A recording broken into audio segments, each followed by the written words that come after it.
Renungan pada hari ini diambil dari Injil Yohanes. Demikian firman Tuhan yang disampaikan di dalam Yohanes 8 ayat 30 sampai 36. Setelah Yesus mengatakan semuanya itu, banyak orang percaya kepadanya. Maka katanya kepada orang-orang Yahudi yang percaya kepadanya, "Jikalau kamu tetap dalam firman-Ku, kamu benar-benar adalah murid-Ku.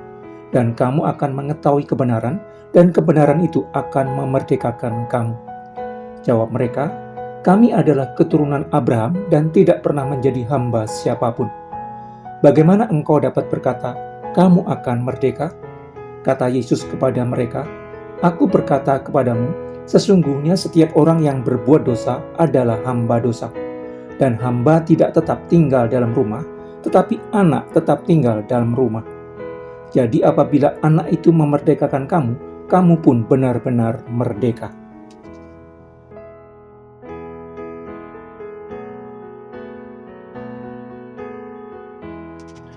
Murid adalah orang yang sedang belajar tentang sesuatu. Belajar dari guru, orang yang lebih mengerti tentang topik yang dipelajari. Kemauan mendengarkan dengan tekun apa yang disampaikan guru menunjukkan bahwa dia adalah seorang murid yang baik. Kemauan mempelajari ajaran guru menunjukkan bahwa dia adalah seorang murid sejati.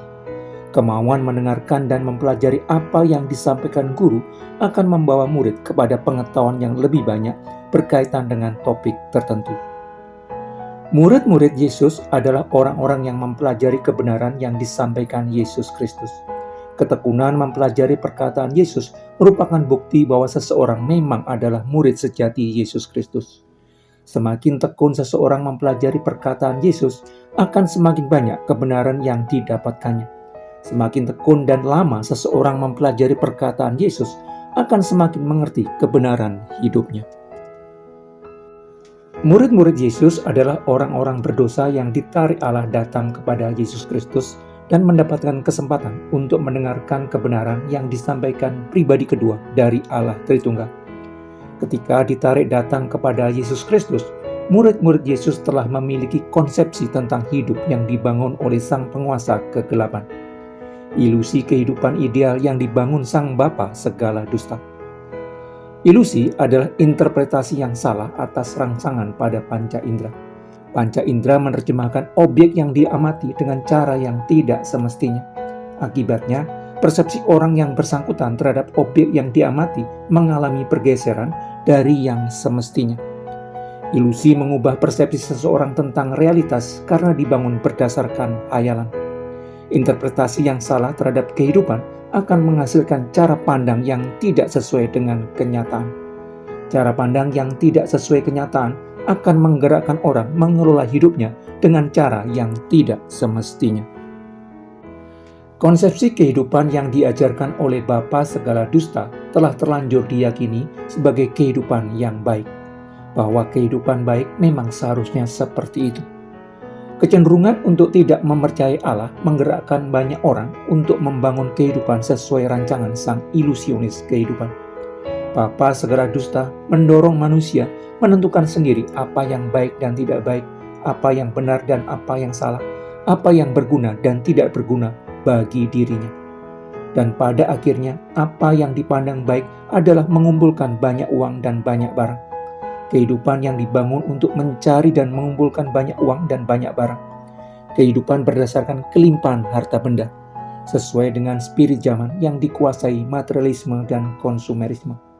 Semakin banyak uang bisa dikumpulkan, semakin banyak barang yang bisa dimiliki. Orang merasa semakin lengkap hidupnya. Menganggap dengan memiliki banyak uang dan banyak barang akan membuat hidupnya berbahagia. Hasilnya, hati dan pikiran manusia diarahkan untuk mewujudkan gagasan yang telah dibangun. Seluruh energi, waktu, dan sumber daya manusia dikerahkan untuk merealisasikan gagasan kehidupan ideal yang perlu dimiliki. Tanpa disadari, manusia telah menerjemahkan bahwa kehidupan yang dimilikinya digunakan hanya untuk mengumpulkan uang supaya bisa memiliki banyak barang. Ketika orang membaktikan hidup untuk mengumpulkan uang, tanpa terasa telah menjadi hamba uang. Ketika orang membaktikan hidup untuk mengumpulkan aset, tanpa disadari telah menjadi hamba kekayaan. Uang yang dikumpulkan akan mendorong orang untuk terus melakukan konsumsi tanpa batas. Jenis dan jumlah serta merek barang yang dimiliki membuat orang merasa harkat dan martabatnya sebagai manusia berada di tingkat yang lebih tinggi. Tanpa terasa, manusia telah menjadikan hidupnya sebagai maraton tindakan konsumsi. Ketika orang menempatkan penghasilan dan jumlah aset sebagai ukuran keberhasilan hidupnya, tetapi tidak bisa memperoleh penghasilan sebanyak yang diharapkan, orang merasa gagal. Orang akan berusaha dengan lebih keras untuk mendapatkan penghasilan lebih banyak lagi, berusaha lebih keras lagi. Ketika tidak bisa memiliki aset sebanyak yang diinginkan, orang merasa tidak berarti. Ketika tidak bisa mengkonsumsi sebanyak orang lain, orang merasa berada di strata sosial yang lebih rendah. Orang akan berusaha dengan lebih keras untuk naik ke strata sosial lebih tinggi, berusaha lebih keras lagi. Tanpa disadari, orang telah terjebak di dalam ilusi kebahagiaan hidup yang dibangun berdasarkan jumlah kepemilikan. Padahal manusia memerlukan sedikit dalam hidupnya, tetapi memiliki sangat banyak keinginan jasmani yang tidak akan pernah terpuaskan. Manusia terjebak di dalam perbudakan kehendak yang dikuasai dosa.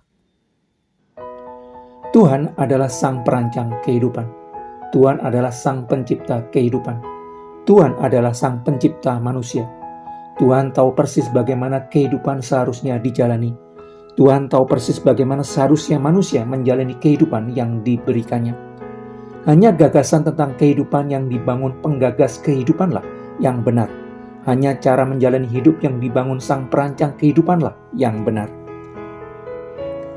Menjalani hidup sesuai dengan cara sang pencipta kehidupan adalah kehidupan yang membebaskan dari perbudakan kehendak yang dikuasai dosa. Menjalani hidup sesuai dengan cara sang jalan, kebenaran, dan hidup adalah kehidupan yang membebaskan. Karena cara hidup yang diajarkan Yesus Kristus akan membawa orang kepada kehidupan sepenuhnya sesuai rancangan damai sejahtera sang pencipta kehidupan.